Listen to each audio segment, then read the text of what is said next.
Pada video ini, saya akan membahas konsep gaya gesekan antar benda padat.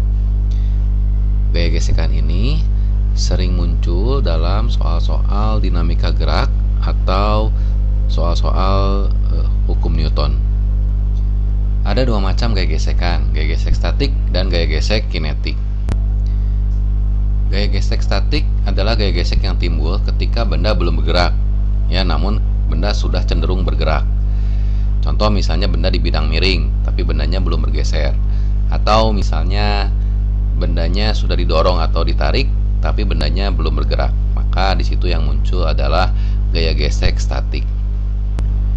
Nilai Fs atau gaya gesek statik itu antara 0 sampai dengan nilai statik maksimum tertentu. Gaya gesek statik maksimum bisa dihitung dengan menggunakan rumus μs kali n, di mana μs adalah koefisien gesek statik dan n adalah gaya normal. μs atau koefisien gesek statik besarnya bergantung pada kekasaran dari permukaan yang bergesekan. Nilainya antara 0 dan 1. Pada saat gaya gesek statik sudah mencapai maksimum, maka dikatakan benda dalam keadaan tepat akan bergerak. Gaya gesek kinetik atau FK adalah gaya gesek yang timbul ketika benda sudah bergerak atau sudah bergeser di permukaan dan nilainya konstan. Jadi tidak seperti gaya gesek statik yang nilainya bisa berubah-ubah. Nah, gaya gesek kinetik nilainya konstan. Jadi bendanya mau lebih cepat, bendanya lebih lambat, nilainya konstan. Gaya gesek kinetik FK bisa dihitung dengan menggunakan rumus μk kali n. N-nya adalah gaya normal, μk adalah koefisien gesek kinetik. Sama seperti koefisien gesek statik, nilai μk itu antara 0 dan 1. Nilai FK atau gaya gesek kinetik selalu lebih kecil daripada nilai gaya gesek statik maksimum. Itulah sebabnya ketika kita mendorong lemari yang berat misalnya, terasa lebih sukar untuk membuat lemari yang diam itu untuk mulai bergeser. Tapi setelah mulai bergeser akan terasa lebih ringan. Itu disebabkan karena gaya gesek kinetik lebih kecil daripada nilai gaya gesek statik maksimum. Dengan kata lain, gaya gesek statik maksimum adalah gaya gesek terbesar yang harus diatasi untuk membuat benda diam menjadi bergerak. Berikut ini adalah grafik dari gaya gesek. F ini adalah gaya penggerak yang akan menyebabkan benda bergeser. Nah, dari keadaan diam, nilai gaya gesek statik itu akan selalu mengikuti gaya F sampai mencapai gaya gesek statik maksimum. Nah, jika besar F masih lebih besar daripada gaya statik maksimum, maka barulah benda akan mulai bergeser. Saat bergeser, maka gaya gesek yang bekerja itu adalah gaya gesek kinetik. Nah, perhatikan di sini gaya gesek kinetik nilainya konstan.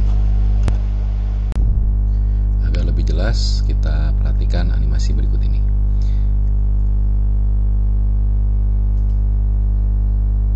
Balok yang sedang diam, kita kasih gaya 50 Newton. Ini yang orange, ini menunjukkan gaya dorong. Yang merah itu gaya gesek. Baloknya belum bergeser, jadi gaya geseknya sama dengan gaya dorong. Inilah gaya gesek statik. Diperbesar lagi jadi 100 Newton. Perhatikan, baloknya belum bergeser, gaya geseknya ngikutin 100 juga. Atau kalau misalnya kita ubah 109, gaya geseknya 109 karena baloknya belum bergeser.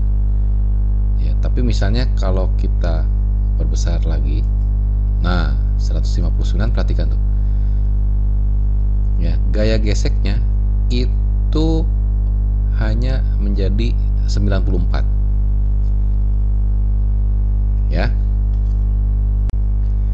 Nah, kapan si gaya geseknya itu berubah menjadi 94 ya. Nah sekarang saya ulang dari awal ya. Perhatikan nih, kasih gaya 50 Newton, belum bergeser, gaya geseknya 50 Newton juga. 100, tetap 100 ya, karena belum bergeser. Perhatikan, saya naikin satu-satu ya, masih terus ngikutin, berarti ini masih gaya gesek statik ya. 120, 121, 122, 123, 124, 125. Nah sekarang perhatikan nih, pada saat 126 tuh ternyata gaya geseknya menjadi 94 ya. Ini kalau diperbesar tuh, gaya geseknya tetap 94. Inilah gaya gesek kinetik ya. Jadi itu maksudnya, kalau bendanya sudah bergeser, itu gaya gesek yang bekerja adalah gaya gesek kinetik, di mana nilai gaya gesek kinetik itu konstan. Saya ulangi lagi animasinya ya. Ini gaya gesek statik ya, besarnya selalu sama dengan gaya dorong atau gaya penggerak. Nah kalau tadi kan ya, masih ingat ya, 125 masih sama ya, masih sama.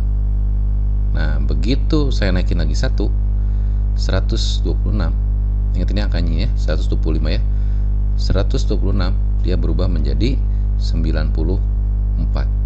Nah berarti 125 Newton itu adalah gaya gesek statik maksimum ya, antara balok ini dengan rantai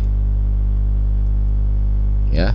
Sekali lagi, tadi kan sampai 125 Newton gaya geseknya itu sama dengan ya, jadi 125 Newton itu adalah gaya gesek statik maksimum.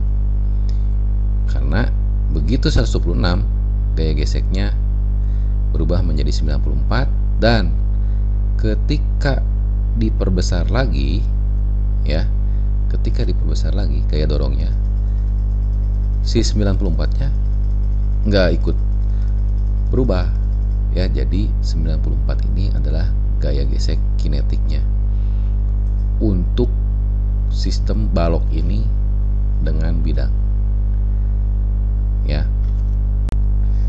Nah untuk benda yang berbeda pasti angkanya akan beda juga ya. Bahkan benda yang sama pun, kalau yang di lantainya sisi yang berbeda, itu bisa menghasilkan koefisien gesekan yang berbeda juga.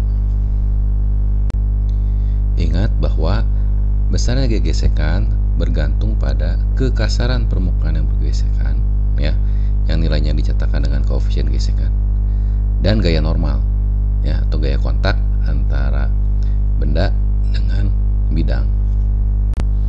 Nah jadi itu maksudnya ya, bahwa gaya statik maksimum itu ya, kalau di contoh ini tadi 125 kan ya, gaya statik maksimumnya. Nah, gaya statik maksimum itu adalah gaya gesek terbesar yang harus diatasi untuk membuat benda diam menjadi bergerak ya, itu maksudnya. Jika gaya dorong lebih besar daripada gaya gesek statik maksimum, barulah benda akan mulai bergerak. Nah, sesuai hukum 2 Newton ya, karena di sini ada resultan gaya, maka akan dipercepat. Nah, kalau ingin kecepatannya menjadi konstan, maka yang harus dilakukan adalah buatlah gaya dorongnya sama dengan gaya gesek kinetik. Perhatikan tuh, kecepatannya menjadi konstan karena gaya dorongnya sama dengan gaya gesek kinetik ya, resultan gayanya menjadi 0. Nah, jadi itulah konsep dari gaya gesekan ya. Ketika bendanya belum bergerak namun sudah ada gaya penggerak ya, baik itu gaya dorong atau gaya tarik atau gaya apapun, maka gaya gesek statik yang bekerja nilainya sama dengan gaya penggerak. Kalau nilai gaya penggeraknya sama dengan gaya statik maksimum, maka dikatakan benda itu tepat akan bergerak. Jika gaya penggerak lebih besar daripada gaya gesek statik maksimum, barulah benda diam akan mulai bergerak. Dan selanjutnya yang bekerja adalah gaya gesek kinetik. Gaya gesek kinetik besarnya konstan, tidak seperti gaya gesek statik yang nilainya berubah-ubah mengikuti besarnya gaya penggerak. Jadi kalau misalnya gaya penggeraknya diperbesar, ya otomatis percepatannya akan semakin besar. Kalau gaya penggeraknya dikurangi, ya percepatannya aja yang menjadi lebih kecil. Kalau gaya penggerak sama dengan gaya gesek kinetik, maka bendanya tidak akan dipercepat, tidak akan diperlambat, tapi bergerak dengan kelajuan yang konstan. Gimana kalau sekarang gaya penggeraknya lebih kecil dari gaya gesek kinetik? Kira-kira apa yang akan terjadi? Saya kurangi ya, kuranginya sekaligus saja 50.